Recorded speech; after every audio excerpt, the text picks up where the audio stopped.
اعوذ باللہ من الشیطان الرجیم بسم اللہ الرحمن الرحیم هذا القرآن يوحدنا لطريق الخير يوجهنا الله تعالى أنزله ورسول الله معلمنا هذا القرآن يوحدنا لطريق الخير يوجهنا الله تعالى أنزله ورسول الله معلمنا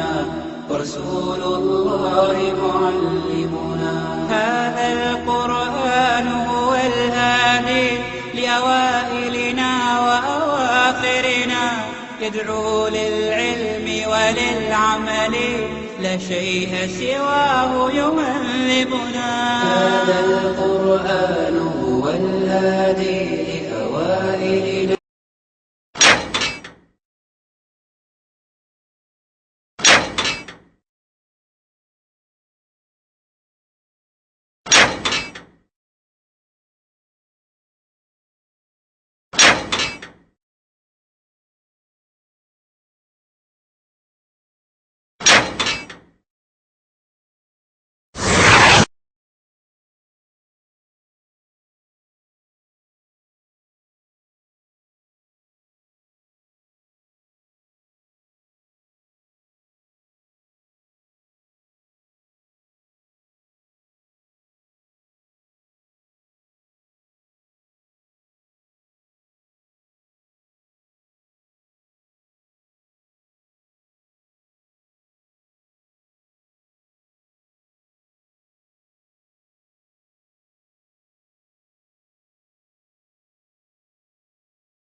الحمد لله رب العالمين الرحمن الرحيم مالك يوم الدين ونشهد أن لا إله إلا الله ونشهد أن سيدنا ومولانا محمدا عبده ورسوله أرسله إلى الناس كافة بشيرا ونذيرا أما بعد فإن خير الحديث كتاب الله وخير الهدي هدي محمد صلى الله عليه وسلم وشر الأمور محدثاتها وكل محدثة بدعة وكل بدعة ضلالة وكل ضلالة في النار. أعوذ بالله السميع العليم من الشيطان الرجيم. بسم الله الرحمن الرحيم. شهر رمضان الذي أنزل فيه القرآن هدى للناس وبينات من الهدى والفرقان فمن شهد منكم الشهر فليصمه ومن كان مريضا أو على سفر فعدة من أيام أخر يريد الله بكم اليسر ولا يريد بكم العسر وَلِتُكْمِلُوا الْعِدَّةَ وَلِتُكَبِّرُوا اللَّهَ عَلَى مَا هَدَاكُمْ وَلَعَلَّكُمْ تَشْكُرُونَ. سبحانك لا علم لنا إلا ما علمتنا إنك أنت العليم الحكيم. رب اشرح لي صدري ويسر لي أمري واحلل عقدة من لساني يفقهوا قولي واحلل عقدة من لساني يفقهوا قولي. عزیز ساتھیوں اور دینی بھائیوں، آج شہر شعبان 1424 کی 21ویں تاریخ شروع ہو چکی ہے اور دیکھتے ہی دیکھتے ایک بار پھر رمضان جیسا مبارک مہینہ ہمارے اور آپ کے اوپر سیافگن ہونے والا ہے. یہ مہینہ بڑا ہی بابرکت، بڑا ہی بعظمت اور بہت ہی خوبیوں کا مالک ہے. اللہ تبارک و تعالی نے مہینوں کے اندر جو مقام اس مبارک مہینے کو دیا ہے کسی دوسرے مہینے کو نہیں دیا.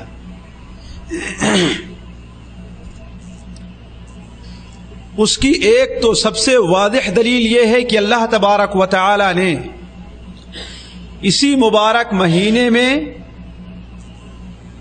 اپنی سب سے عظیم اور بہتر کتاب، اپنے سب سے بہتر نبی اور اپنے نزدیک سب سے محبوب امت کے اوپر نازل فرمایا ہے.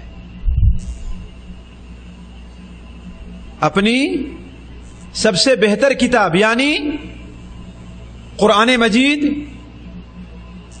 اپنے سب سے بہتر نبی یعنی حضرت محمد مصطفیٰ صلی اللہ علیہ وسلم، اور اپنے سب سے بہتر امت یعنی امت محمدیہ صلی اللہ علیہ وسلم کی ہدایت کے لیے اس کتاب کو نازل فرمایا ہے.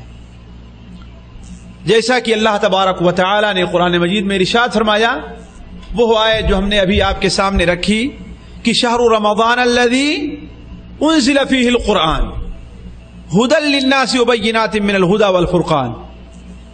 رمضان المبارک کا مہینہ وہ مبارک مہینہ ہے جس مبارک مہینے میں قرآن نازل کیا گیا، جو قرآن لوگوں کے لیے سراپا ہدایت ہے، والفرقان اور حق اور باطل کے اندر فرق کرنے والا ہے. جو چیز قرآن کے اندر اور قرآن کے مطابق ہے وہ حق ہے، اور جو چیز قرآن کے خلاف ہے وہ باطل ہے. تو اللہ تبارک و تعالی نے اس مبارک مہینے میں قرآن مجید جیسی کتاب نازل فرمائی.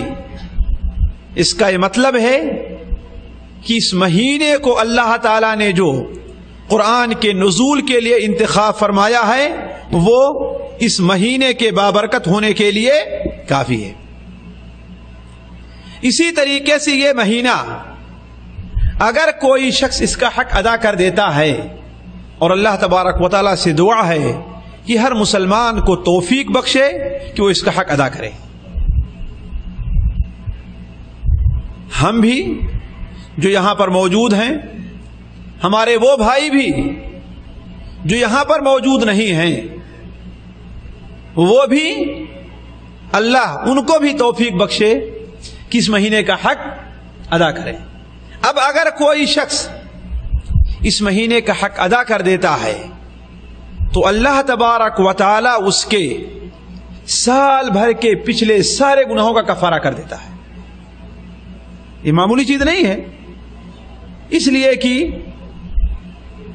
جس زندگی کے لیے ہم اور آپ کمائی کر رہے ہیں وہ کون سی زندگی ہے؟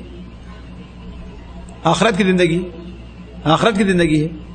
اس میں اگر ایک ذرہ برابر بھی نیکی کسی کی کم پڑ گئی تو اس کے لیے تباہی اور بربادی. اور ایک ذرہ برابر نیکی بھی اگر کسی انسان کی برابر ہو گئی، بڑھ گئی، تو اس کے لیے ہمیشہ کے لیے کامیابی اور خوش نصیبی ہے. تو چہ جائے کہ ہمارے اور آپ کے سال بھر کے سارے گناہ معاف کر دیے جائیں. یہ معمولی چیز نہیں ہے. مسلم شریف کے اندر ہے، اللہ کے رسول صلی اللہ علیہ وسلم نے ارشاد فرمایا، الصلوات الخمس والجمعة الى الجمعة ورمضان الى رمضان مكفرات لما بينهن اذا اجتنبت الکبائر. ذرا میں چاہوں گا کہ ذرا توجہ سے اس حدیث کو سنیں. 5 وقتہ نمازیں، 5 وقتہ نمازیں، ایک جمعہ دوسرے جمعہ تک، ایک جمعہ دوسرے جمعہ تک، ایک رمضان دوسرے رمضان تک کے گناہوں کا کفارہ ہے. 5 وقتہ نمازیں اور ایک جمعہ دوسرے جمعہ تک اور ایک رمضان دوسرے رمضان تک کے گناہوں کا کفارہ ہے، بشرطے کہ اذا اجتنبت الکبائر، بندہ کبیرہ گناہوں سے، بڑے بڑے گناہوں سے بچتا رہے. بڑے بڑے گناہ جنہیں اللہ تبارک و تعالی نے جن کا ارتکاب بندوں پر حرام قرار دیا ہے اور اس کے ارتکاب پر عذاب کی دھمکی دی ہے، ان گناہوں سے اگر انسان بچتا رہے تو اللہ تبارک و تعالی ایک رمضان سے دوسرے رمضان کے گناہوں کا بندے کا کفارہ کر دیتا ہے. لیکن شرط ہے، ذرا غور کریں گے کیا شرط ہے؟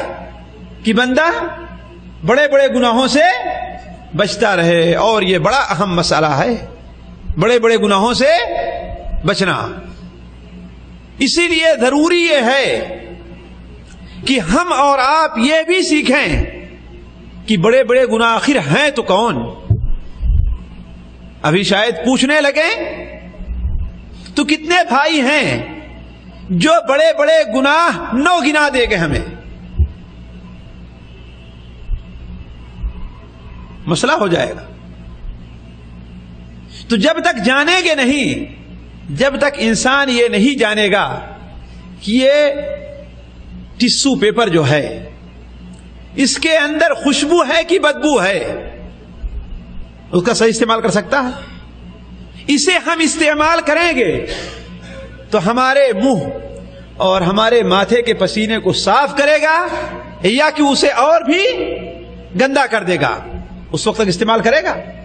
نہیں استعمال کرے گا. جب تک ہمیں معلوم نہیں ہوگا کہ یہ راستہ، یہ روڈ جو نکلا ہے یہاں سے سیدھے، وہ ہمیں سیدھے ریاض لے جائے گا یا کہ دمام لے جائے گا یا کہ مدینہ منورہ یا کہ حائل لے جائے گا، کوئی انسان اس پر چلنا چاہے گا؟ بتائیں. اس لیے ضروری یہ ہے کہ ہم اور آپ سیکھیں کہ گناہ کبیرہ کون کون سے ہیں. جو آج کی مجلس کا حصہ نہیں ہے کہ ان گناہوں کی طرف آپ کی رہنمائی کروں. کہنے کا مقصد یہ ہے کہ اگر کوئی انسان کبیرہ گناہوں سے بچتا رہا تو ایک رمضان دوسرے رمضان تک کے گناہوں کا کفارہ ہے. اللہ تعالی ہم میں سے ہر شخص کو توفیق عطا فرمائے. اسی طریقے سے اس رمضان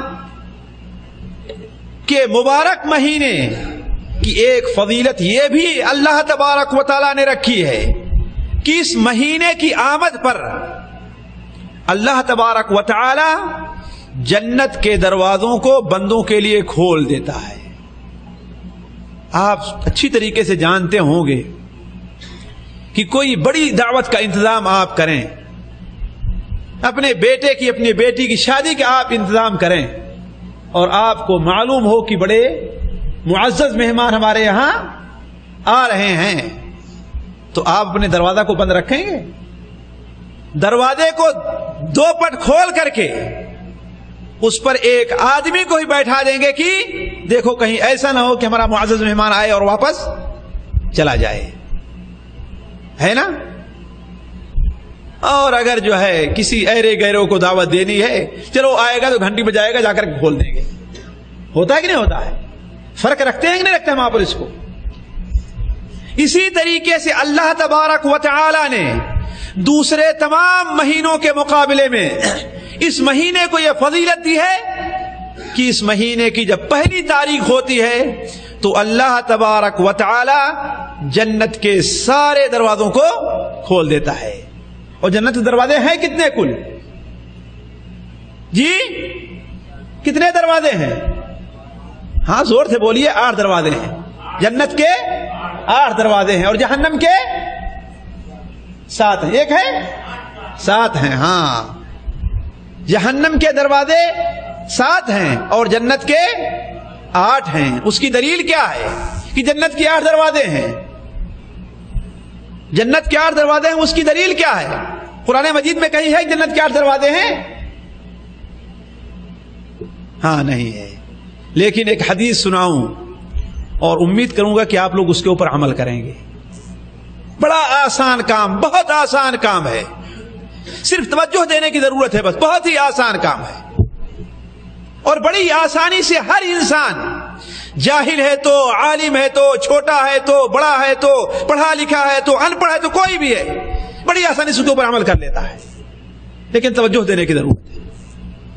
مسلم شریف کے اندر حضرت عقبہ ابن عامر رضی اللہ تعالیٰ عنہ کی روایت ہے کہ اللہ کے رسول صلی اللہ علیہ وسلم نے ارشاد فرمایا, جو بندہ وضو کرتا ہے اور اچھی طریقے سے وضو کرتا ہے, اللہ تعالیٰ کا واسطہ دے کر آپ لوگوں سے کرنا, وضو کرنا مشکل کام ہے مشکل کام, کہ اس میں کوئی زیادہ پڑھے لکھے کی ضرورت ہے.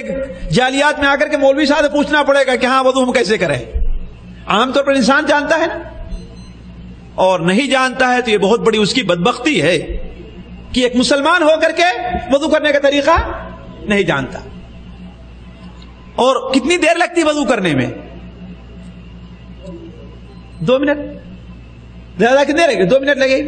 وہ بھی اطمینان سے کرے گا تو, اطمینان سے بیٹھ کر کے اچھی طریقے سے کلی کرے گا 3 بار ناک میں پانی ڈالے گا اور صاف کرے گا اپنی ناک کو, ہے کہ نہیں, اور اچھی طریقے سے ہاتھ اور منہ کو رگڑ کر کے ہاتھ کو دھلے گا, تب کہیں 2 منٹ جا کر کے لگیں گے. ورنہ ہم تو انتظار کرتے رہیں کہ اب اقامت کا وقت ہے تو اپنے کمرے سے جلدی نکلیں, مسجد میں پہنچ کر کے ہمارے خیال سے 20-25 سیکنڈ میں وضو کرنے میں نہیں لگتا ہم کو, ہے کہ نہیں. یہ وضو کرنا اچھی طرح وضو کرنا نہیں ہوا. یہ وضو اچھی طرح وضو کرنا نہیں ہوا. آپ نے کیا فرمایا؟ جو انسان وضو کرے اور اچھی طریقے سے وضو کرے اور وضو کر کے ایک کلمہ پڑھ لے بس, اشہد ان لا الہ الا اللہ واشہد ان محمدا عبدہ ورسولہ. کتنی دیر لگے گی اس کو پڑھنے میں؟ سیکنڈوں کی بات ہے بس. وضو کے بعد اگر اخلاص کے ساتھ, خلوص نیت کے ساتھ اس کلمے کو پڑھ لیتا ہے تو فتحت لہو ابواب الجنت الثمانیہ, اس کے لیے جنت کے 8 دروازے کھول دیے جاتے ہیں. دیری لگے گی اس میں؟ وقت لگے گا اس میں؟ نہیں لگے گا. لیکن ایمان اگر ہے, ایمان اگر دل میں ہے اور اللہ کے رسول صلی اللہ علیہ وسلم کی حدیثوں کے اوپر یقین ہے, اللہ کے رسول کی رسالت پر اگر یقین ہے, تو اس پر عمل کرنا کوئی مشکل کام نہیں ہے. عمل تھوڑا سا ہے لیکن اجر کتنا بڑا سا ہے. اور ایک حدیث سن لیجیے, مشکات شریف کے اندر ہے, بحقی وغیرہ کے حوالے سے, کہ اللہ کے رسول صلی اللہ علیہ وسلم نے ارشاد فرمایا,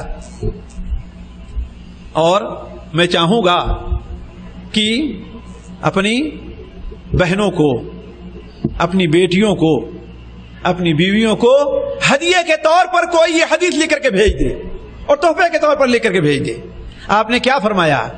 ایما امرأۃ صلت خمسها وصامت شهرها واطاعت بعلها واحسنت فرجها.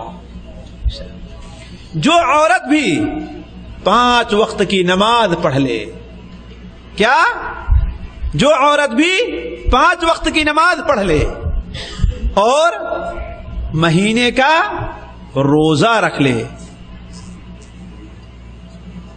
چلیے, تو میں وہ حدیث آپ کے سامنے بیان کر رہا تھا کہ بہترین سا تحفہ ہے کہ ایما امرأۃ, وہ عورت جو 5 وقت کی نماز پڑھ لے, اور زیادہ اہمیت اس کے لیے اسی لیے دی گئی ہے کہ عورتوں سے نماز میں بڑی کوتاہی ہو جایا کرتی ہے.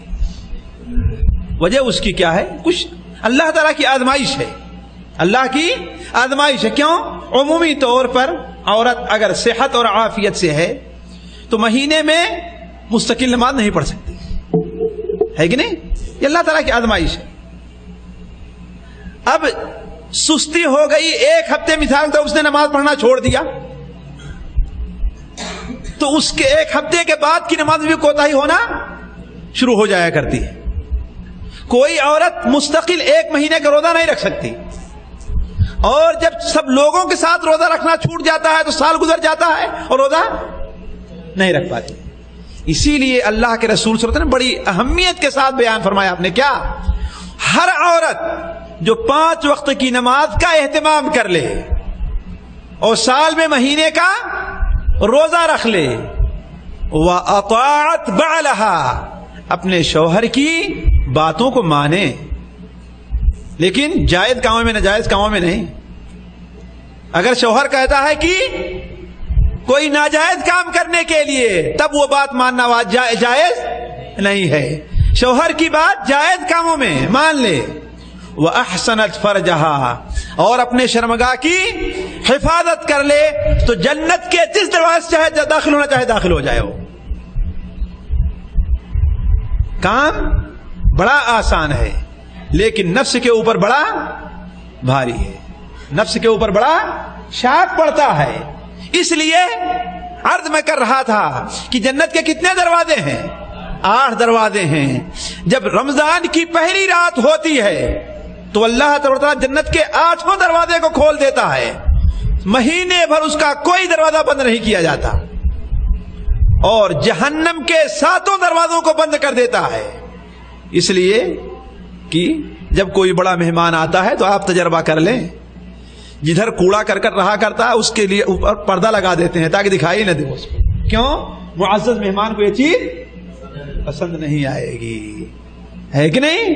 اسی لیے چونکہ رمضان اللہ تبارک و تعالیٰ کے نزدیک معزز ہے, اس لیے اللہ تبارک و تعالیٰ اس کی آمد پر جہنم کے دروازوں کو بند کر دیتا ہے, اور جب جہنم کے دروازے بند ہو جاتے ہیں تو آخر مہینے تک کوئی دروازہ نہیں کھولا جاتا. اور کیا اللہ تبارک و تعالی اس مبارک مہینے کی آمد پر شرکس شیطانوں اور جنوں کو جکڑ دیتا ہے, باندھ دیتا ہے. شرکس شیطان باندھ دیے جاتے ہیں, ان میں سے کسی کو نہیں کھولا جاتا. اور اللہ تبارک و تعالی ہر رات کو مومن کی کوئی نہ کوئی دعا ضرور قبول فرماتا ہے.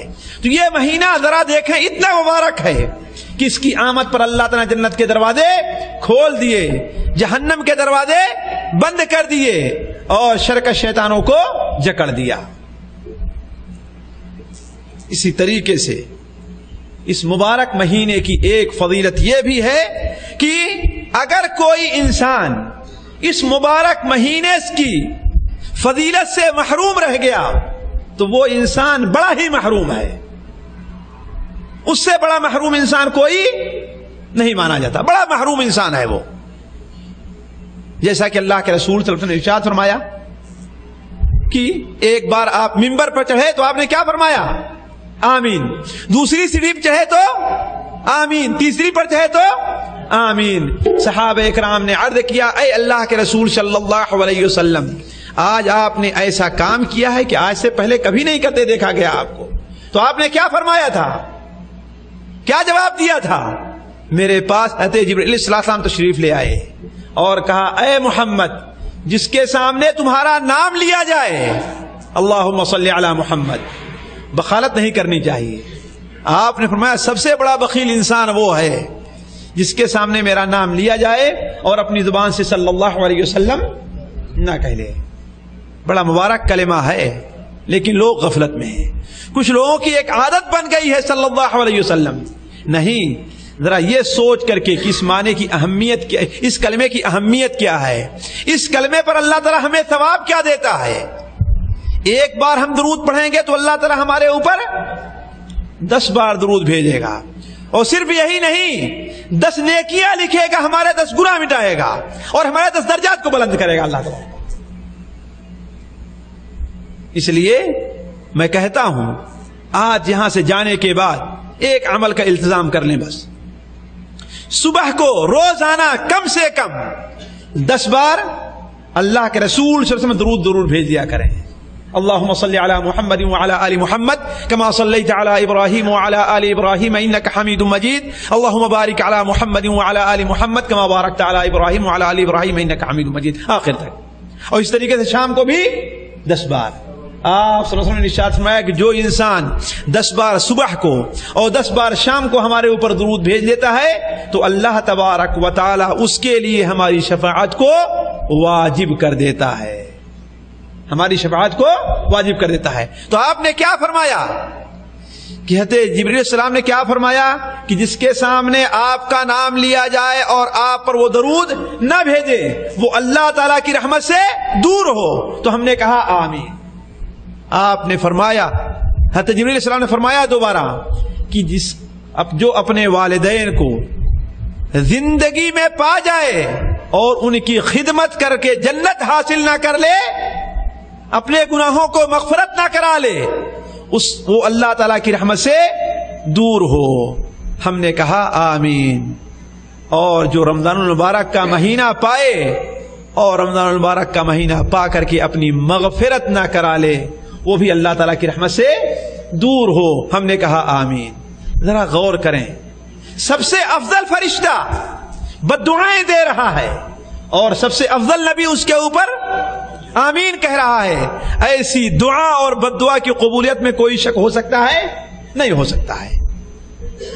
تو اس رمضان کی ایک فضیلت یہ بھی ہے کہ اگر کوئی شخص اس میں کوتاہی کرتا ہے تو وہ اللہ تعالیٰ کے نزدیک بڑا محروم ہے. لیکن سوال یہ ہے کہ اس رمضان کی یہ فضیلت ہے اور اس مبارک مہینے کی آمد ہے, لیکن ہم نے اس کے لیے تیاری کیا کی ہے؟ سوال ہے. ہم نے اس کے لیے تیاری کیا کی ہے؟ ہم اس کی آمد پر خوش ہیں؟ خوش ہیں اس کی آمد پر؟ بڑا بھاری پڑ رہا ہے لوگوں کو ہاں کہتے ہیں, لوگ جانتے ہیں اپنے طور پر کہ خوشی نہیں ہے, بڑی محنت ہوتی ہے, روزہ رکھنا بڑی مشکل ہوتی ہے, بڑا بھاری پڑ رہا ہے. میں سمجھ رہا ہوں کہنا کہ ہم خوش ہیں کہ نہیں خوش ہیں. اور ہم جیسے لوگ جو کہہ رہے ہیں خوش ہیں, اللہ بہتر جانتا ہے کہ ان کے کہنے کی نیت کیا ہے کہ نہیں.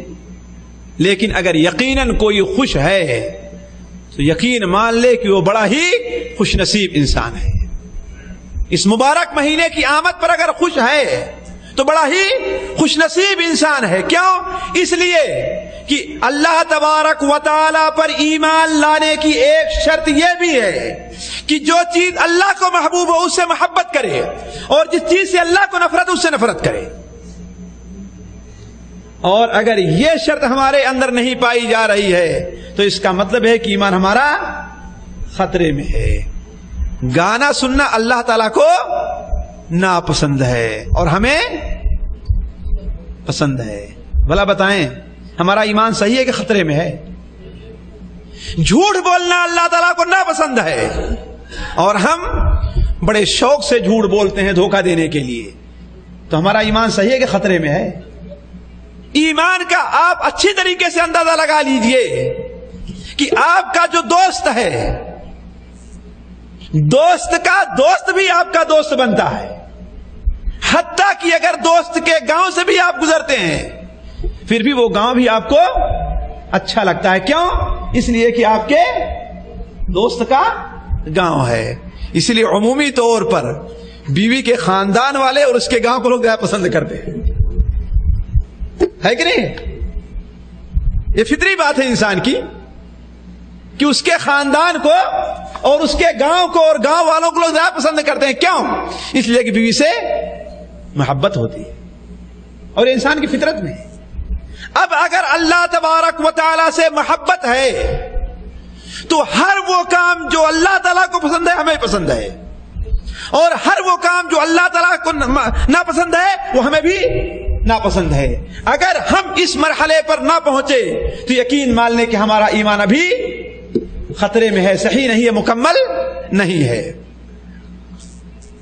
تو چونکہ رمضان اللہ تبارک و تعالیٰ کو پسند ہے اس لیے ہمیں بھی پسند ہونا چاہیے, اس کی آمد پر ہمیں خوش ہونا چاہیے، ناخوش نہیں ہونا چاہیے. اگر ہم اس کی آمد پر ناخوش رہے تو یقین مان لیں کہ رمضان ہمارے لیے کسی فائدے کا نہیں ہے. تو یہ رمضان آنے والا ہے. سوال یہ ہے کہ آپ لوگ جو اعلان پڑھے ہیں اس میں یہ ہے کہ رمضان کا استقبال کیسے کیا جائے. حالانکہ مولوی صاحب نے تو آ کر کے ہمیں دوسرا عنوان بتا دیا، اس طرح بھی کچھ اشارہ کروں گا کہ رمضان کے احکام اور مسائل آپ کے سامنے رکھوں. حالانکہ یہ بھی ضروری ہے، یہ بھی ضروری ہے، لیکن میں چاہتا ہوں کہ اس سے ضروری ابھی ہمارے اور آپ کے سامنے یہ ہے کہ ہم رمضان المبارک کا استقبال کس طریقے سے کریں، کن اعمال سے اس کا استقبال کریں، کس عقیدے اور کس جذبے سے اس کا استقبال کریں، اور کن حالات سے اس کا استقبال کریں. ظاہر بات ہے، آپ اچھی طریقے سے پر غور کر لیجئے. مثال دے کے سمجھا رہا ہوں. اگر کوئی معزز مہمان آپ کے یہاں آتا ہے تو آپ اپنے گھر کی دیکھ بھال سب سے پہلے کرتے ہیں، صفائی کا، ستھرائی کا، ہے کہ نہیں؟ اور اگر نئی دلہن آ رہی ہو تو اس کا استقبال دیکھیں کیسے کریں گے آپ. کارپیٹ بھی گھر کا بدل دیں گے، گھر کے اندر لپائی پتائی بھی ہو جائے گی. ہوتا ہی نہیں ہوتا ہے. اس کے لیے بہترین سی مسہری اور چارپائی بھی لائی جائے. کیوں؟ اس لیے کہ وہ معزز ہے، وہ معزز ہے. تو اپنے گھر کی سب سے پہلے آپ دیکھ بھال اور اس کی صفائی ستھرائی کا خیال کریں گے. اس لیے ضروری ہے کہ اس رمضان المبارک کی آمد کے اوپر سب سے پہلے ہمیں کا ہر شخص اپنا محاسبہ کرے، اپنی حالات پر غور کرے، اپنے ایمان کا محاسبہ کرے، اپنے اعمال کا محاسبہ کرے کہ اس نے اللہ تبارک و تعالیٰ کے حق کو کہاں تک ادا کیا ہے. اللہ تبارک و تعالیٰ ارشاد فرماتا ہے، یا ایھا الذین آمنوا اتقوا اللہ، اے وہ لوگوں جو ایمان لے آئے ہو، اتقوا اللہ، اللہ تبارک و تعالیٰ سے ڈرو. ولتنظر نفس ما قدمت لغد، اور ہر شخص یہ دیکھے کہ کل کے لیے کیا کما کر کے بھیجا ہے وہ انسان. اپنا محاسبہ کرے. اور جب تک انسان اپنا محاسبہ دوستو نہیں کرے گا وہ انسان کبھی بھی کامیاب نہیں ہوتا. دنیا کے معاملات میں جو دکاندار اور جو تاجر اپنی دکان کا حساب کتاب نہیں رکھتا ہے وہ تاجر کبھی بھی کامیاب نہیں ہو سکتا. ضروری یہ ہے کہ دیکھے راس المال کتنا ہے، اس میں فائدہ کتنا ہوا، اس میں نقصان کتنا ہوا. اگر نقصان ہے تو اس نقصان کا تدارک کیسے کیا جائے، اور اگر فائدہ ہے تو کیا کیا جائے کہ آئندہ سال اور بھی زیادہ فائدہ ہو، ہے کہ نہیں؟ اسی طریقے سے آخرت کے معاملات میں ہم میں سے ہر شخص کو اپنا محاسبہ کرنا چاہیے. اور یہ ضروری ہے. سب سے بڑی کوتاہی اس وقت جو مسلمان کے اندر ہے کہ مسلمان اپنا محاسبہ نہیں کرتا اور دوسروں کو محاسبہ خوب کرتا ہے. مثال کے طور پر اس وقت صورتحال جو ہے ہم میں کا ہر شخص، چھوٹا ہے تو بڑا ہے تو عالم ہے تو جاہل ہے تو انجینئر ہے تو لیبر ہے تو کوئی بھی ہے، کوئی فلاں حکومت کو بادشاہ کو برا بھلا کہہ رہا ہے، کوئی فلاں حکومت کو برا بھلا کہہ رہا ہے، کوئی فلاں حاکم کو گالی دے رہا ہے، کوئی کسی کو برا بھلا کہہ رہا ہے کہ نہیں؟ لیکن کبھی یہ بھی سوچا کہ ہماری ذمہ داری کیا ہے، ہم کیا کرنا ہے؟ یہ تو محاسبہ کرے اپنا. اپنی حالت کو کچھ بدلا اس نے؟ اپنے حالات کے اندر کوئی تبدیلی لے آئی اس شخص نے؟ کوئی تبدیلی نہیں لے آئی. تو دوسرے کا محاسبہ تو بہت زور سے کرتا ہے لیکن اپنا محاسبہ نہیں کرتا ہے.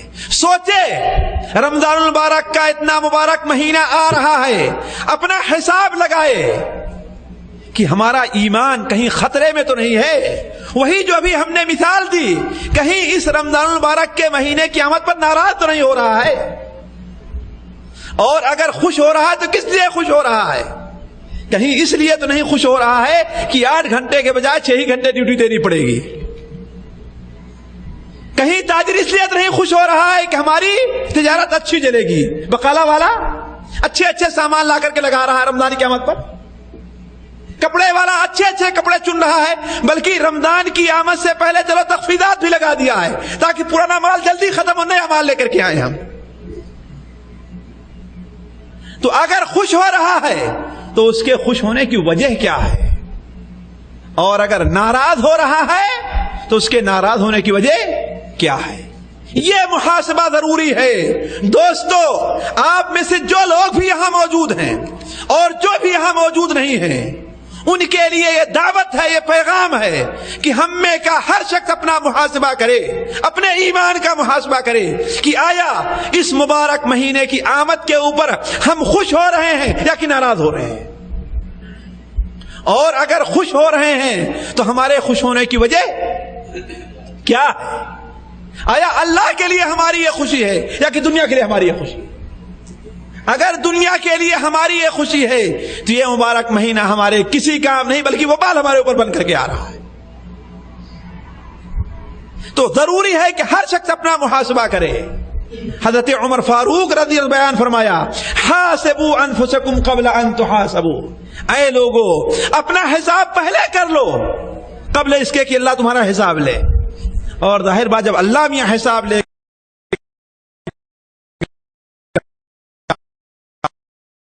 نعوذ باللہ من ذالک، اب میں سے ہر شخص کو اللہ تعالیٰ سخت حساب سے بچائے۔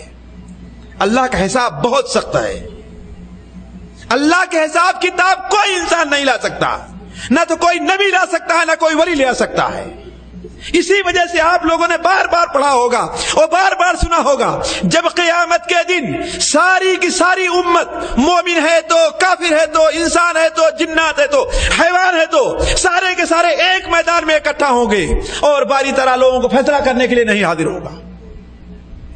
سورج 1 میل کی اونچائی پر اپنی گرمی برسا رہا ہوگا، اور پسینے کا یہ عالم ہوگا کہ بسا اوقات بعض آدمی اپنے پسینے کے اندر ڈوبا ہوگا، اور کسی کا پسینہ اس کے پیچھے 70 گز تک پڑا ہوا ہوگا، اتنا پسینہ ہوگا۔ اس میدان میں لوگ بھاگیں گے کہ کسی سے سفارش کروائی جائے، تو کس کے پاس جائیں گے سب سے پہلے؟ حضرت آدم علیہ السلام کے بعد۔ لیکن حضرت آدم علیہ السلام کیا کہیں گے؟ یہ کام میرے بس کا نہیں ہے۔ اپنے حساب کا خوف ہوگا کہ کہیں اللہ تعالیٰ میرا حساب نہ لینے لگ جائے، ہے کہ نہیں ہے؟ اسی لیے کہیں گے کہ اللہ نے مجھے منع فرمایا تھا کہ اس درخت سے تم نہ کھانا، اور ہم نے وہ درخت کھا لیا تھا۔ اگر اللہ میاں کہنے لگا کہ اے آدم پہلے اپنا حساب چکاؤ، تو دوسرے کی سفارش کرنا، اس کا کیا جواب ہے کہ نہیں؟ تو وہ وقت آنے سے پہلے پہلے اس دنیا کے اندر ہر انسان اپنا حساب کر لے۔ اور ایک بہترین سا نقطہ آپ کے سامنے رکھو، بہترین سا نقطہ رکھو۔ انسان ہر شخص جانتا ہے کہ اللہ اس سے محبت کرے گی، کوئی نہیں جانتا، جانتا ہے نا؟ ہر انسان کی یہ خواہش ہے کہ اللہ اس سے محبت کرے، یا یہ تو بڑی اونچی بات ہے، ہر انسان کی خواہش ہوتی ہے کہ اس کا باپ اسے زیادہ چاہے، ہوتی ہے کہ نہیں ہوتی ہے؟ لیکن اس سے پہلے یہ حساب لگانا چاہیے کہ ہم باپ کو کتنا چاہتے ہیں، ہم باپ کی خدمت کتنی کر رہے ہیں، ہم باپ کے نزدیک کتنے محبوب ہیں، اس کے بعد اس کا بدلہ باپ میں دے گا۔ اللہ کے رسول صلی اللہ علیہ وسلم نے ارشاد فرمایا، علامہ البانی اس حدیث کو صحیح قرار دیتے ہیں کہ اگر کوئی شخص یہ دیکھنا چاہتا ہے کہ اللہ کے نزدیک اس کا کیا مقام ہے، اللہ کے نزدیک اس کا کیا مقام ہے، تو سب سے پہلے یہ دیکھے کہ اس نے اللہ کو کیا مقام دیا ہے۔ اسی لیے ذرا دیکھیں دنیا کا سب سے افضل انسان کون ہے؟ اللہ کے رسول صلی اللہ علیہ وسلم۔ اس میں کسی کو شبہ ہے؟ لیکن شبہ نہیں ہے۔ اور قرآن مجید میں اللہ تعالیٰ نے آپ کی ایک ایسی خوبی بیان فرمائی ہے، آپ کی ایک ایسی فضیلت بیان فرمائی ہے جو کسی نبی کی فضیلت نہیں بیان فرمائی اللہ تعالیٰ نے۔ وہ کیا ہے کہ اللہ تعالیٰ نے آپ کے اگلے اور پچھلے ساری کمزوریوں اور کوتاہیوں کو معاف فرما دیا، کسی بات پر آپ کا مواخذہ نہیں ہوگا۔ اسی لیے جب حشر کے میدان میں لوگ پہنچتے پہنچتے حضرت عیسیٰ علیہ السلام کے پاس جائیں گے تو حضرت عیسیٰ علیہ السلام کیا فرمائیں گے؟ جاؤ محمد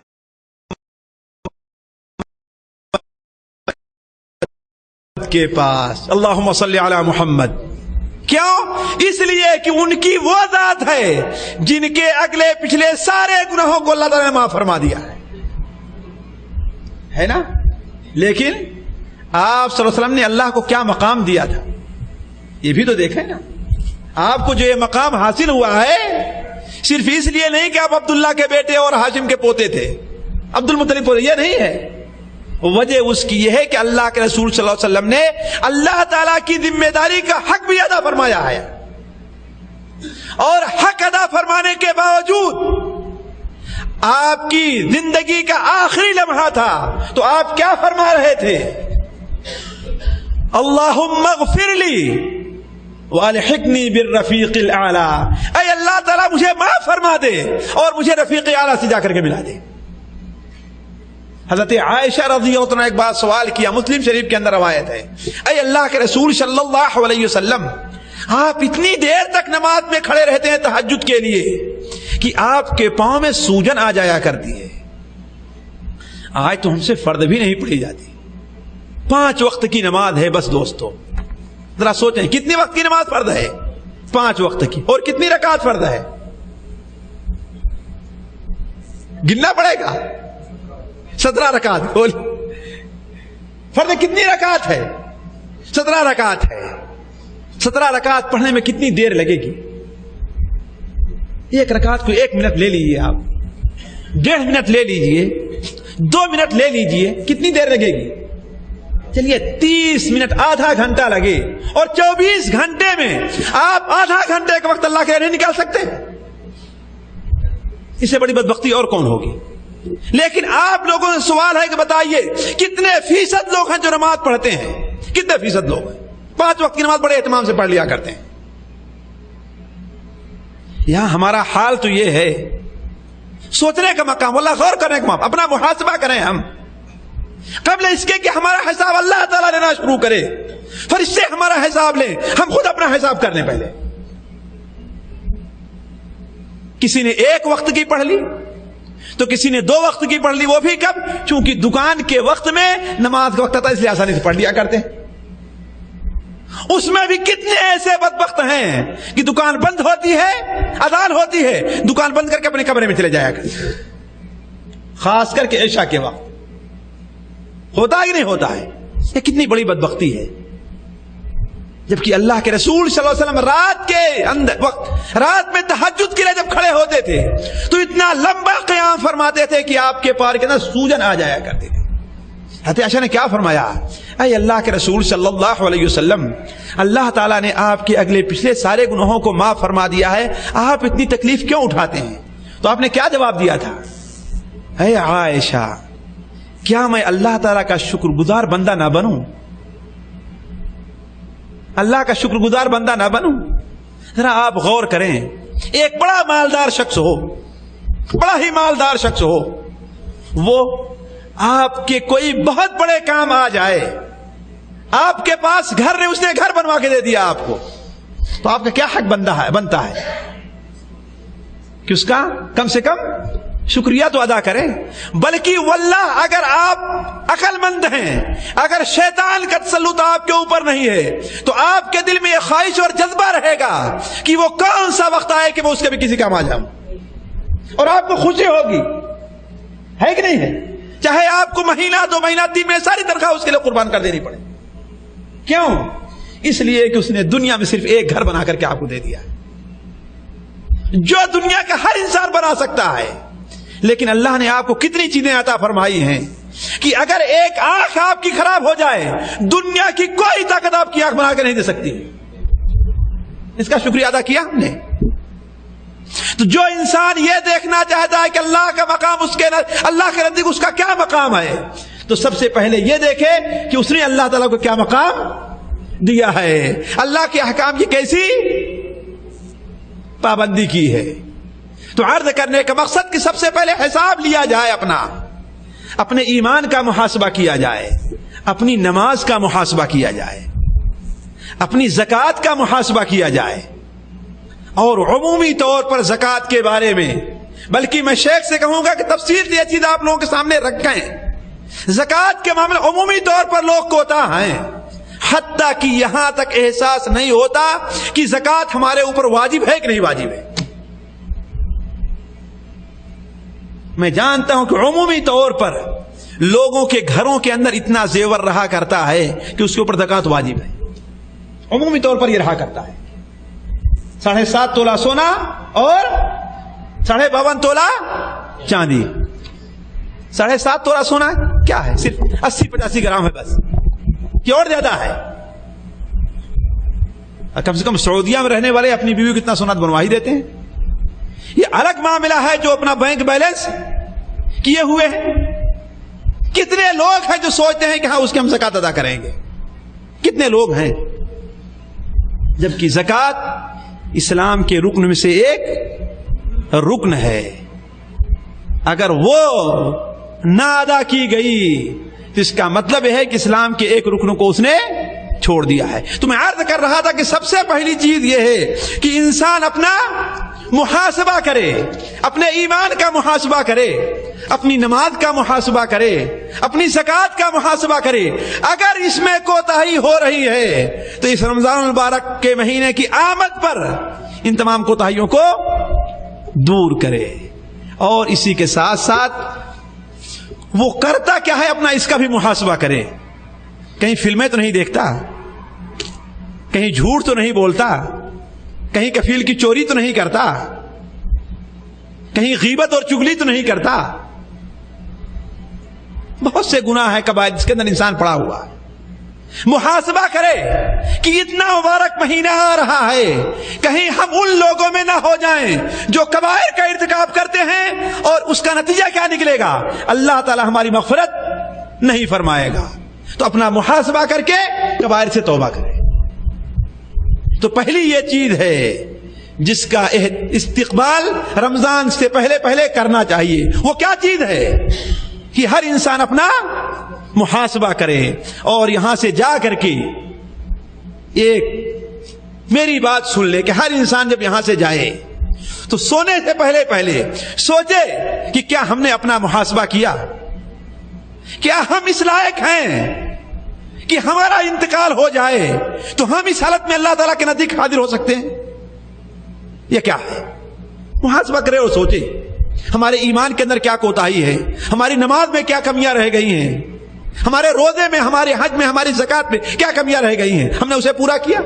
اور اگر نماز بھی پڑھ لی ہے اور زکوٰۃ بھی دے لی ہے، ایمان کا ہی محاسبہ کر لیا ہے، تو کہیں ہم سے بڑے بڑے کبائر گناہ کا ارتکاب تو نہیں ہو رہا ہے؟ ایک چیز. دوسری چیز یہ ہے کہ اس کے بعد ہم میں سے ہر شخص کے دل کے اندر ایک جذبہ ہونا چاہیے، یہ خواہش ہونی چاہیے کہ ہم عمل کے میدان میں اس رمضان المبارک میں اتریں گے. اس رمضان المبارک میں جو عمل کرنے کے ہیں، نیک عمل ہیں، وہ عمل ہم بڑے ہی اہتمام کے ساتھ ادا کریں گے. اگر یہ جذبہ ہمارا نہیں ہوا تو اس کا مطلب یہ ہے کہ پھر بھی ہم خطرے میں ہیں. اب سوال یہ ہے کہ اس مبارک مہینے کے وہ اعمال کیا ہیں جس کے استقبال کے وقت اس کا ہم اہتمام کریں. سب سے پہلی بات تو یہ ہے اس مبارک مہینے کا سب سے اہم عمل کون سا ہے؟ روزہ ہے. سب سے اہم عمل کیا ہے؟ روزہ ہے. روزہ کس کو کہتے ہیں؟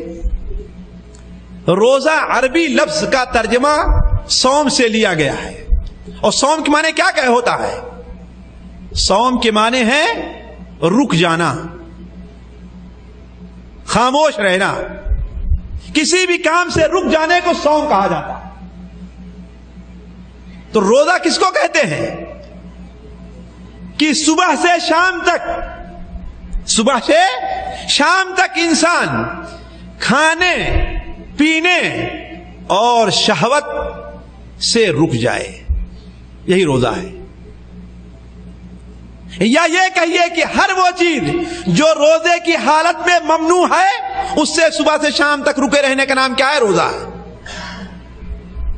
ہے نا؟ یہی تو روزہ ہے نا. صبح سے شام تک لے کر کے ہر ایسے کام سے جسے اللہ تعالیٰ روزے کی حالت میں منع کیا ہے اس سے رک جائیں. مثال کے طور پر کھانا ہے، پانی ہے اور بیوی کے ساتھ تعلقات ہیں، ان تمام چیزوں سے رک جانے کا نام کیا ہے؟ روزہ ہے۔ روزہ کس پر فرض ہے؟ تھوڑے سے احکام بھی آ جائیں کیونکہ مولانا نے اعلان کر دیا ہے احکام کا۔ روزہ کس پر، کس مسلمان پر فرض ہے؟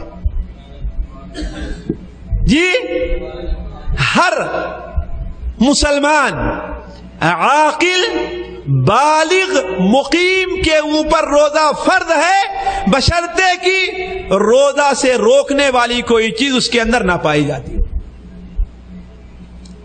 ہر عاقل، ہر مسلمان عاقل بالغ مقیم کے اوپر روزہ فرض ہے، بشرطے کہ روزہ سے روکنے والی کوئی چیز اس کے اندر نہ پائی جاتی ہو۔ مثال کے طور پر عورت ہے، مسلمان بھی ہے، عاقل بھی ہے، بالغ بھی ہے، لیکن حالت حیض میں ہے تو روزہ رکھے گی؟ کیوں؟ اس لیے روزہ سے روکنے والی ایک چیز اس کے اندر پائی جا رہی ہے۔ ایک انسان ہے، مرد ہے، عاقل ہے، بالغ ہے، مقیم بھی ہے، سب کچھ ہے، لیکن اتنا مریض ہے کہ اگر روزہ رکھے تو اس کا مرض بڑھ جائے گا، تو اس کے روزہ رکھنا ہے؟ نہیں روزہ رکھنا ہے۔ تو روزہ فرض ہے ہر مسلمان پر، عاقل پر، بالغ پر، مقیم کے اوپر، بشرطے کہ روزہ سے روکنے والی چیزیں اس کے اندر نہ پائی جائیں۔ یہ روزہ فرض ہے۔ اس لیے کافر کے اوپر روزہ فرض نہیں ہے، کافر پر روزہ فرض نہیں ہے۔ اگر روزہ رکھے بھی تو اس کا روزہ قبول نہیں کیا جائے گا، نماز پڑھے اس کی نماز قبول نہیں کی جائے گی، زکات دے اس کی زکات قبول نہیں کی جائے گی، ہے کہ نہیں؟ اسی طریقے سے کوئی انسان عاقل ہو، مجنون ہو، پاگل ہے، آپ کیا کہیں گے؟ زبردست سے نماز پڑھوائیں گے، اسے روزہ رکھوائیں گے؟ کیوں؟ اس لیے کہ روزہ رکھنے کے لیے نیت کرنا ضروری ہے۔ روزہ رکھنے کے لیے نیت کرنا ضروری ہے۔ وہ نیت کیسے کی جائے گی؟ زبان سے نیت کرنا نیت نہیں کہتے ہیں، نیت دل کے ارادے کو کہتے ہیں، دل کے ارادے کو کہتے ہیں۔ یعنی انسان کی یہ نیت رہے کہ صبح سے شام تک میں اللہ تبارک و تعالیٰ کے لیے کھانے پینے اور روزے کو توڑنے والی چیزوں سے رکا رہوں گا، یہی نیت ہے۔ اور مجنون اور پاگل جو ہے وہ نیت نہیں کر سکتا، اس لیے اس کے اوپر روزہ فرض نہیں ہے۔ بالغ کے اوپر فرض ہے، روزہ نابالغ پر فرض نہیں ہے۔ بالغ پر روزہ فرض ہے، نابالغ پر فرض نہیں ہے۔ کیوں؟ اس لیے کہ جتنے اعمال اسلام ہیں اس کے وجوب کے لیے شرط ہے کہ انسان بالغ اور عاقل ہو، لیکن عادت ڈالنے کے لیے بچوں کو روزہ رکھوایا جائے گا۔ لیکن ایک بات اور بتا دوں، اگر ان کے اندر طاقت نہیں ہے تو روزہ رکھنے پر انہیں مجبور نہیں کیا جائے گا۔ اور یہ ایک بدعت ہمارے یہاں پائی جاتی ہے کہ زبردستی 4 سال اور 5 سال کے بچے بچیوں کا روزہ رکھواتے ہیں، اور جس دن وہ روزہ رہے گا شام کو بڑی سی دعوت کرتے ہیں۔ واللہ آج کل تو دن چھوٹے ہیں، 1980 81 82 کی بات میں کر رہا ہوں، اخبارات کے اندر میں دیکھتا تھا کتنے بچوں کا انتقال ہو جاتا تھا اس میں۔ زبردستی باپ رکھواتے تھے، اور گرمی کا موسم تھا 1980 81 جن لوگوں نے پایا ہے وہ جانتے ہو کتنی سخت گرمی رہا کرتی تھی۔ سخت گرمی اس قدر تھی کہ ایک بار میں اپنے کمرے میں دلی کے اندر بیٹھا ہوا تھا، ایک مولوی صاحب آتے ہیں، کہتے ہیں کہ مولانا دعا کیجئے، اب برداشت سے باہر ہے۔ وہ گرمی تھی، یعنی بڑے اس گرمی کو نہیں برداشت کر سکتے تھے، لیکن پھر بھی کچھ بیوقوف اور جاہل لوگ زبردستی اپنے بچوں کو روزہ رکھواتے تھے۔ اس کا گناہ ان کے اوپر ہوگا، بلکہ اگر اسلامی حکومت ہو تو ان سے دیت دلوانی چاہیے۔ تو نابالغ بچوں سے عادت ڈالنے کے لیے روزہ رکھوایا جائے گا۔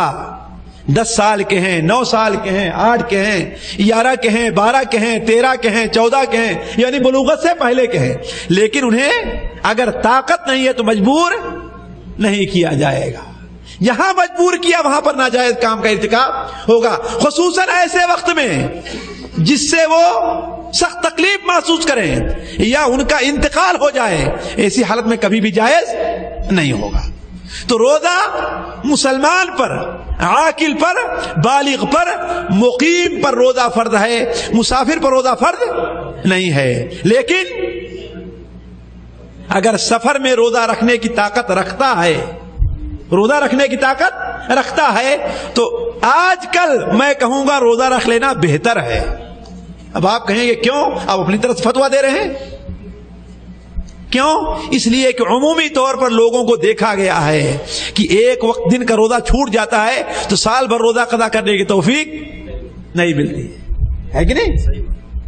اس لیے میں کہتا ہوں کہ بغیر کسی تکلیف کے، اگر معمولی سی تکلیف اٹھا کر کے بھی کوئی آدمی سفر میں روزہ رکھ لے تو عام لوگوں کے لیے یہ بہتر ہے۔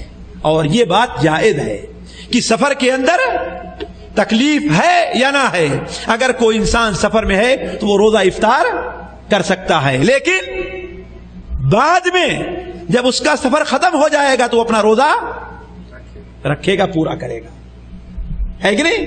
فعدۃ من ایام اخر، جتنے دنوں میں روزہ افطار کیا اتنے دنوں کی گنتی کو پورا کرنی ہوگی۔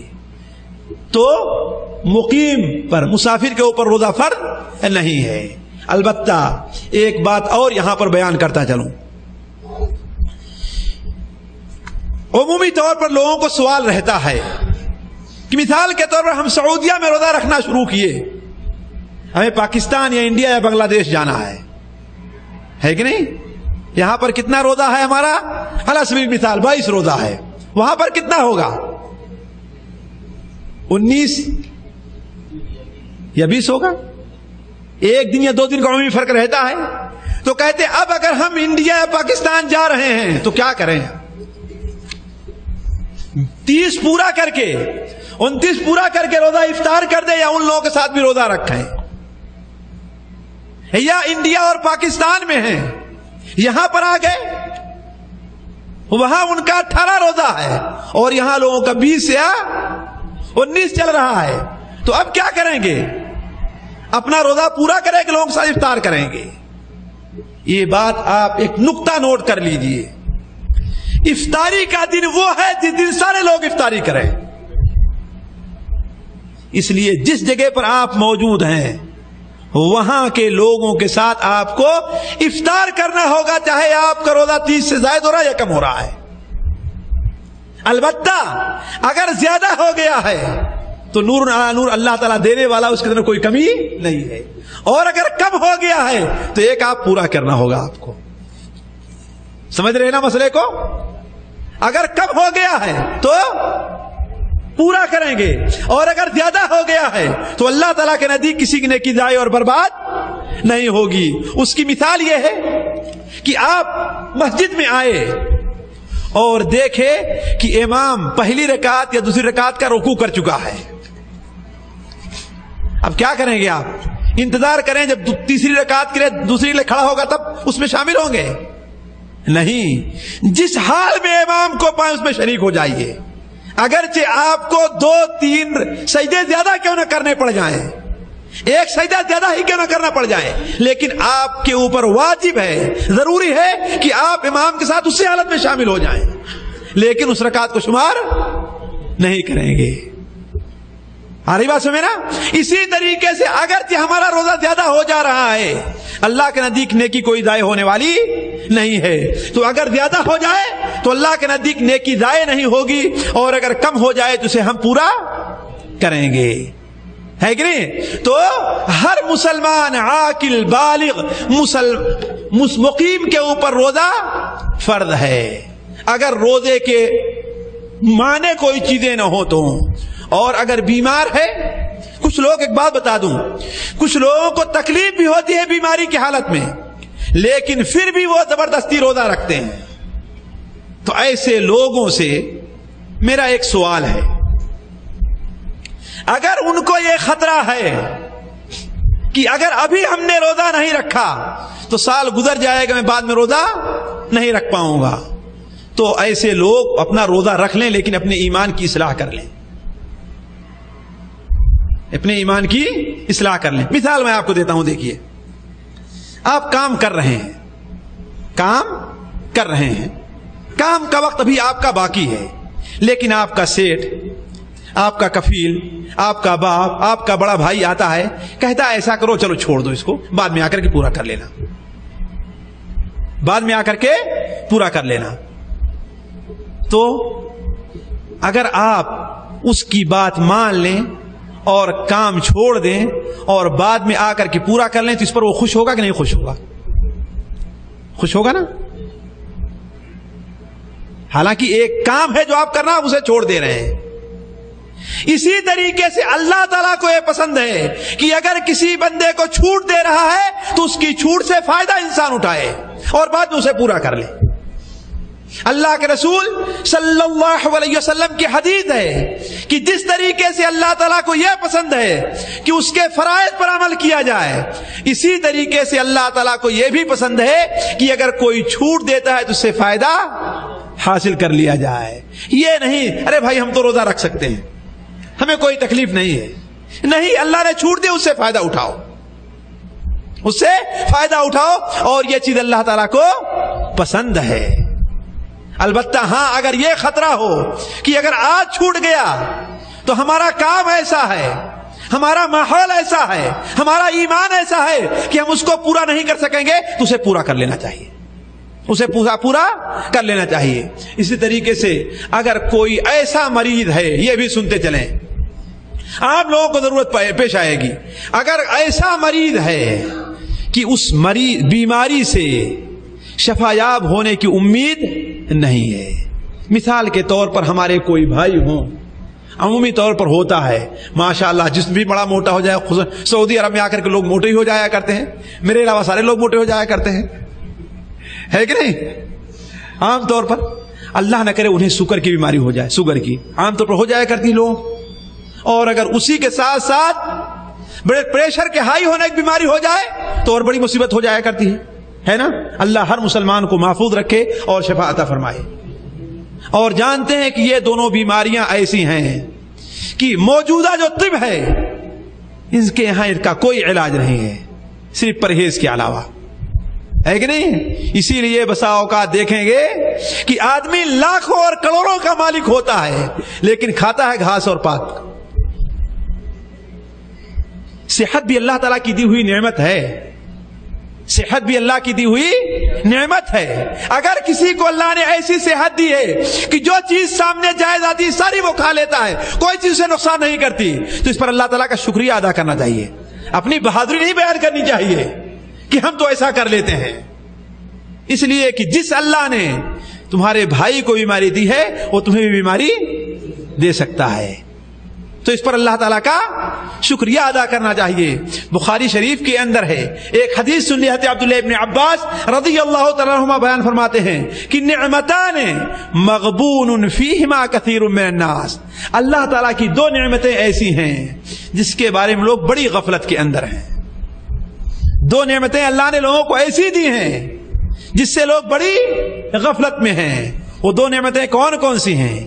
ایک تو صحت و عافیت کی نعمت ہے، اللہ تعالیٰ نے آپ کو جسم دیا ہے اور آپ کا جسم صحیح سالم ہے، آنکھیں دی ہیں، آپ کو چشمہ لگانے کی ضرورت نہیں ہے، ہاتھ دیا ہے اور ہاتھ میں اللہ نے آپ کے طاقت دیا، آپ کا ہاتھ کٹ نہیں گیا، کان دیا ہے، کان کے اندر سننے کی طاقت ہے، زبان ہے، زبان میں، اور اس کے علاوہ آپ کا جسم ہر طریقے سے صحیح اور سالم ہے، کوئی بیماری اس کو لاحق نہیں ہے۔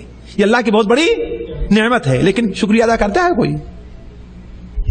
کتنے لوگ ہیں جس کا شکریہ ادا نہیں کرتے؟ اور دوسری کیا چیز ہے؟ دوسری کون سی نعمت ہے جس کے بارے میں لوگ غفلت میں ہیں؟ اچھا بتا دوں، بھولیں گے تو نہیں آپ لوگ؟ اگر بھولیں تو نہیں بتاتا میں، پھر بھولیں گے تو نہیں۔ دوسری چیز ہے کہ فراغ اور فرصت، انسان کو فرصت اگر نصیب ہے، یہاں جالیات آنے کے لیے اللہ تعالیٰ کی بہت بڑی نعمت ہے، نماز پڑھنے کے لیے فرصت ہے، روزہ رکھنے کے لیے فرصت ہے، قرآن پڑھنے کے لیے فرصت ہے، دین سیکھنے کے لیے فرصت ہے، تو یہ اللہ تعالیٰ کی بہت بڑی نعمت ہے۔ اسی لیے دن قیامت میں اس سے متعلق سوال بھی ہوگا، قیامت کے دن اس سے متعلق سوال بھی ہوگا کہ جو ہم نے تمہیں فرصت کا وقت دیا تھا اس کے اندر تم نے کیا کیا ہے؟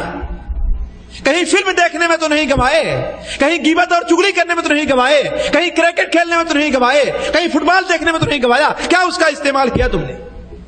اور آج حال تو یہ ہے کہ کتنے بھائی ہیں اگر ٹیلی ویژن پر کرکٹ اور فٹ بال آ رہا ہو تو جالیات نہیں آئیں، اسے دیکھنا پہلے شروع کریں گے۔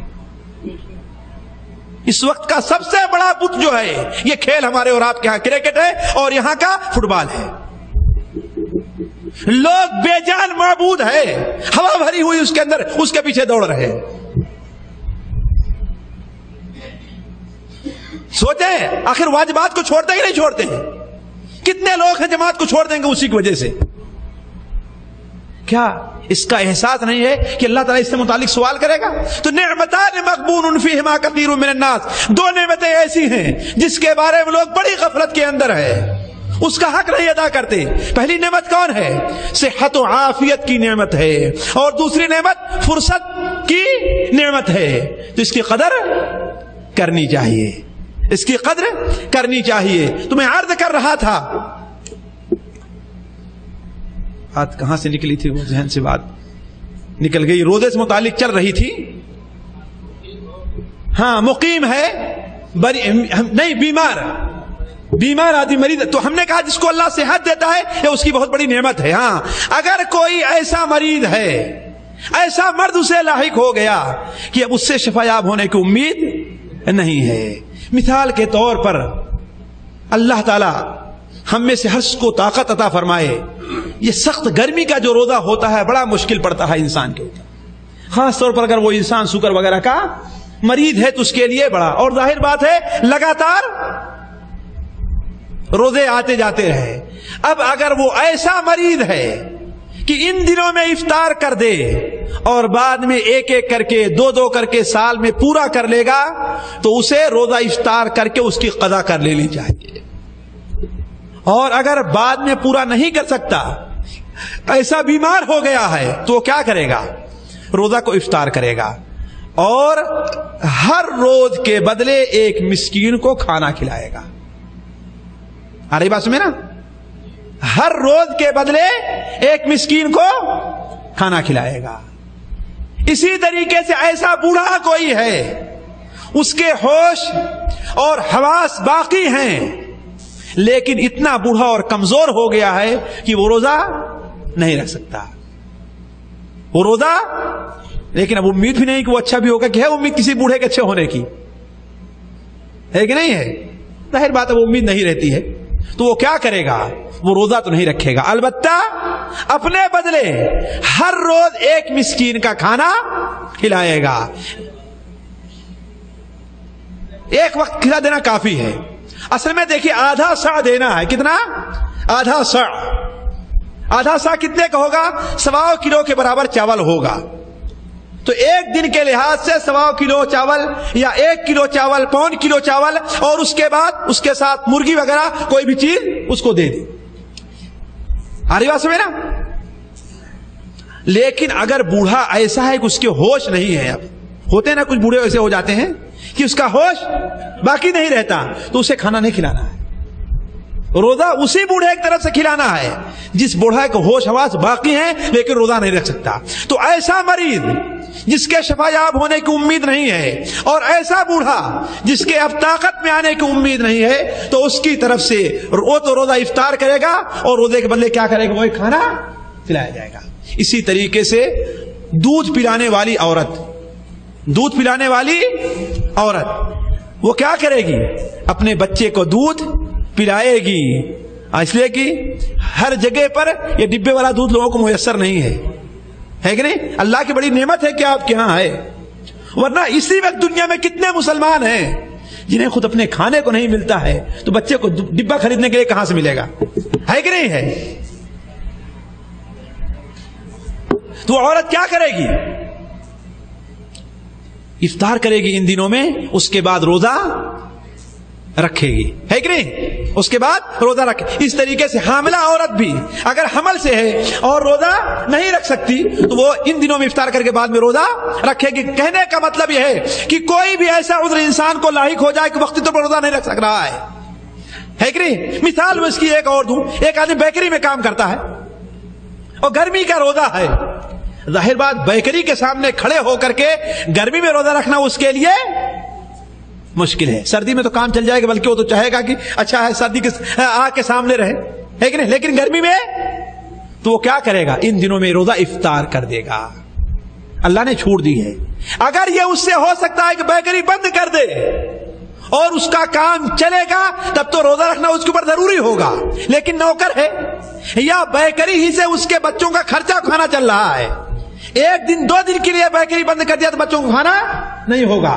تو سخت گرمی کے موسم میں روزہ ہے تو کیا کرے گا؟ وہ روزہ افطار کرے گا, لیکن بعد میں روزہ رکھنا اس کے اوپر واجب ہوگا. مجھے اچھی طریقے سے یاد ہے کہ 1984 کے اندر جب پہلی بار یہاں پر آیا تو چند بیکری والوں سے, سخت گرمی میں روزہ پڑتا تھا, چند بیکری والوں سے ملاقات ہوئی تو معلوم ہوا کہ وہ لوگ روزہ نہیں رکھتے ہیں, نعوذ باللہ من ذالک, اور روزہ نہیں بھی رکھتے اور سال بھر گزر جاتا ہے روزے کو پورا بھی نہیں کر پاتے. ایسا قطعاً ناجائز ہے. روزہ افطار کریں لیکن بعد کے دنوں میں روزہ رکھنا ہوگا. ہاں اگر کوئی ایسا کمزور آدمی ہے جو بیکری کے سامنے اسے برابر کام کرنا ہے, اگر سردی میں بھی روزہ نہیں رکھ پائے گا, وہ اس کے اور اللہ کے بیچ کا معاملہ ہے. ہم اس کو حکم نہیں لگائیں گے, اس کے اور اللہ کے بیچ کا معاملہ ہے. اگر کوئی ایسا کام ہے کہ اسے سال بھر کام کرنا ہے, چھٹی نہیں لے سکتا وہ, اس لیے کہ بیوی بچوں کا خرچہ چلانا ہے, تو اس کا حکم کیا ہوگا؟ اسی بوڑھے اور مریض کا ہوگا. لیکن اس پر عمل کرنے سے پہلے غور کر لے کہ کیا ایک مہینے کی چھٹی وہ لے سکتا ہے کہ نہیں لے سکتا ہے. اگر لے سکتا ہے تو ایک مہینے کی چھٹی لے کر کے روزہ قضا کرے گا, پھر اس کے بعد کام پر اپنے جائے گا. علی کل حال بات دوسری طرف نکل گئی کہ اس مبارک مہینے کے اندر کون کون سے کام زیادہ اہم ہیں. دیکھیے اسی طریقے سے اس مبارک مہینے کے اندر روزے کے ساتھ ساتھ ایک اور بڑا اہم کام ہے. وہ کون سا کام ہے؟ تراویح پڑھنے کا ہے, جس سے متعلق اللہ کے رسول صلی اللہ علیہ وسلم نے ارشاد فرمایا. بخاری اور مسلم کے اندر روایت ہے ابو ہریرہ کی ہے کہ جس نے رمضان المبارک کا قیام کیا اللہ تعالیٰ اس کے سارے پچھلے گناہوں کو معاف کر دے گا. لیکن یہاں پر رک کر کے یہ بات بھی سن لیں, شرط یہ ہے کہ پورے رمضان تراویح پڑھے. یہ نہیں کہ شروع رمضان میں ایک دن دو دن تین دن تو بڑا جذبہ رہتا ہے ہمیں اور آپ کو, ہے کہ نہیں ہے, لیکن اس کے بعد مسجد سے لوگ کم ہونا شروع ہو جایا کرتے ہیں, ہوتا ہے نا. تو گویا کہ اس اللہ کے بندے نے اللہ کے لیے تراویح نہیں پڑھی. ایک عادت سی بنی ہوئی ہے کہ رمضان آیا, لوگوں کو دیکھ کر کے خوشی حاصل ہوئی, جا کر کے 2 دن 3 دن 4 دن پڑھے اور ختم ہو گیا معاملہ. نہیں, پورے رمضان تراویح پڑھنا ہے. دوستو صرف ایک مہینے کی بات ہے, 29 دن یا 30 دن کی, زیادہ نہیں. کتنا؟ 29 دن یا 30 دن کی. میں نہیں سمجھتا کسی کے اوپر 30 دن 8 رکعت تراویح پڑھنا اور 1 رکعت یا 3 رکعت تو پڑھنا بھاری ہوگا. کہ بھاری ہے؟ کوئی انسان سوچ لے تو. ایک چیز. دوسری چیز, ہمارے کچھ بھائی یہ بھی کرتے ہیں 2 رکعت 4 رکعت تو امام ساتھ پڑھیں گے, اس کے بعد پیچھے چلے جائیں گے, اور یہاں اچھی طریقے سے بہانہ نکل جاتا ہے. کفیل کہتا ہے دکان کھولا کرو فوراً. میں نہیں کہتا بہانہ ہے, ٹھیک ہے, لیکن ٹھیک ہے دکان بند کر لینے کے بعد آپ پڑھ لیا کرو. تراویح کے لیے یہ ضروری نہیں جماعت سے پڑھا جائے, بلکہ تراویح اگر کوئی انسان اور اکیلے میں پڑھتا ہے تو یہ اس کے لیے زیادہ ثواب کا باعث ہے. تو اگر ایسا کام ہے کہ امام کے ساتھ جماعت سے نہیں پڑھ سکتے تو ٹھیک ہے, آپ جائیں دکان بند کر کے. میں نہیں سمجھتا کہ 20 منٹ 25 منٹ 8 رکعت پڑھنے میں لگے گا, انسان کو آسانی سے پورا کر سکتا ہے. آ رہی بات سمجھے نا. تو تراویح کے بارے میں 2 طرح سے لوگ کوتاہی کرتے ہیں. ایک تو یہ کہ 1 رات 2 رات 3 رات پڑھے اس کے بعد چھوڑ دیا, ہے کہ نہیں. بہت سے لوگ 10 دن تک چلے جاتے ہیں, بہت سے لوگ 15 دن تک, لیکن مہینے کے آخر تک کبھی لوگ پورا کرتے ہیں. ایک چیز. دوسری چیز یہ ہے کہ کچھ بھائی 2 رکعت 4 رکعت پڑھ کر کے اپنا نام لکھا کر کے واپس چلے آیا کرتے. دونوں غلطی کے اوپر ہیں, دونوں غلطی کے اوپر ہیں. کسی نے بھی رمضان کا قیام نہیں کیا ہے. وہی رمضان کا قیام کیا ہے جو امام کے ساتھ شروع سے آخر تک اور شروع مہینے سے لے کر کے آخر مہینے تک شریک رہے. اس لیے اس کی طرف بھی توجہ دینی چاہیے. اسی طریقے سے اس مبارک مہینے کا ایک کام جس طرف صرف اشارہ کرتے چلتے ہیں اس لیے کہ وقت ختم ہو گیا ہے, وہ یہ ہے کہ انسان اس مبارک مہینے کے اندر قرآن مجید کی تلاوت کثرت سے کرے اور اپنا محاسبہ کرے کہ سال میں کتنی تلاوت کی ہے. یہ رمضان المبارک کا مہینہ قرآن مجید کا مہینہ ہے. بعض سلف کے بارے میں آتا ہے کہ رمضان المبارک میں روزانہ 2 قرآن ختم کیا کرتے تھے, ایک دن میں اور ایک رات میں. اور یہاں سعودیہ میں ہم نے دیکھا ہے کہ بعض مساجد تھیں کہ رمضان میں 2 ختم پڑھتے تھے, ایک تراویح کے اندر اور ایک قیام کے اندر, ایک تراویح میں اور ایک قیام میں. وعلیکم السلام. تو عرض کرنے کا مقصد یہ ہے کہ اس مبارک مہینے میں قرآن مجید کی تلاوت نہ چھوڑیں. جو بھائی نہیں پڑھے ہوئے ہیں قرآن مجید کو, ان کے لیے بہتر یہ ہے کہ اپنے ساتھیوں کے ساتھ مل کر کے اس کو پڑھ لیا کریں. اب مشائخ آ گئے ہیں, اس کا مطلب کہ ختم ہونے کا اعلان ہے. آخر میں اللہ تعالیٰ سے دعا ہے کہ اللہ تعالیٰ ہمارا اور آپ کا یہاں پر جمع ہونا قبول کرے. یہاں جمع ہونے کی برکت سے اللہ تعالیٰ ہمارے اور آپ کے گناہوں کو معاف کرے. اللہ تعالیٰ ہمیں اور آپ کو خلوص نیت کے ساتھ اور عملی جذبے کے ساتھ رمضان المبارک کے استقبال کی توفیق عطا فرمائے. اور جو سب سے اہم میرا پیغام آپ لوگوں کو ہے, وہ لوگ جو ہماری اس بات کو سن سکے ہیں اور وہ لوگ جو بعد میں پہنچے ہیں, ان سے ہے کہ اس رمضان المبارک کی آمد سے پہلے اپنے نفس کا محاسبہ کر لیا جائے.